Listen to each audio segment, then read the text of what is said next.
കാശ്മീർ ഇന്ത്യയുടെ അവിഭാജ്യ ഘടകമാണെന്നും BJP ഉള്ളിടത്തോളം കാലം അത് അങ്ങനെ തന്നെ നിലനിൽക്കുമെന്നും BJP അധ്യക്ഷൻ അമിത് ഷാ പറയുന്നു.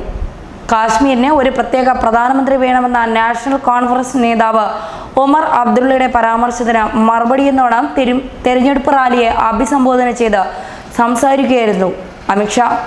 BJP ഉള്ളിടത്തോളം കാലം കാശ്മീരിനെ ഞങ്ങളിൽ നിന്ന് അകറ്റാൻ ആർക്കും കഴിയില്ലെന്നും കോൺഗ്രസ് ഇന്ത്യയെ വിഭജിക്കാൻ ശ്രമിക്കുകയാണെന്ന് പറഞ്ഞ അമിത് ഷാ ഇന്ത്യയിൽ 2 പ്രധാനമന്ത്രികൾ ഉണ്ടാകാൻ അനുവദിക്കില്ലെന്നും വ്യക്തമാക്കി.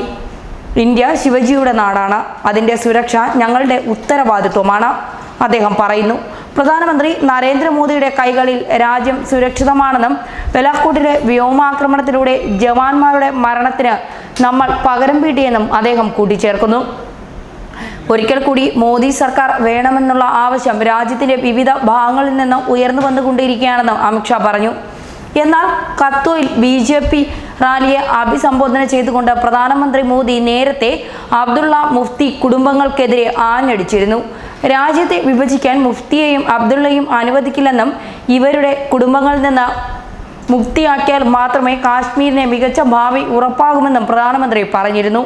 എന്നാൽ പ്രധാനമന്ത്രി നരേന്ദ്രമോദിയുടെ വിമർശനത്തിന് മറുപടിയായി നാഷണൽ കോൺഫറൻസ് നേതാവ് ഒമർ അബ്ദുള്ള നേരത്തെ രംഗത്തെത്തിയിരുന്നു. അബ്ദുള്ളയുടെയും മുഫ്തിയുടെയും കുടുംബങ്ങളിൽ നിന്ന് കാശ്മീരിനെ മോചിപ്പിക്കണമെന്ന് പറയുന്ന പ്രധാനമന്ത്രി മോദി മുഫ്തി കുടുംബത്തിലെ 2 പേരെ എന്തിനാണ് കാശ്മീർ മുഖ്യമന്ത്രിയാക്കിയതെന്ന് ഒമർ ചോദിച്ചു. മുഫ്തി കുടുംബത്തിലെ ഒരാളെയല്ല 2 പേരെയാണ് അദ്ദേഹം കാശ്മീർ മുഖ്യമന്ത്രിയാക്കിയതെന്നും ട്വിറ്ററിലൂടെ ഒമർ അബ്ദുള്ള ചൂണ്ടിക്കാട്ടിയിരുന്നു. അബ്ദുള്ളയുടെയും മുഫ്തിയുടെയും കുടുംബാംഗങ്ങൾ ജമ്മു കാശ്മീരിലെ 3 തലമുറകളെ തകർക്കുന്നവരാണെന്ന് മോദി ആരോപിച്ചിരുന്നു.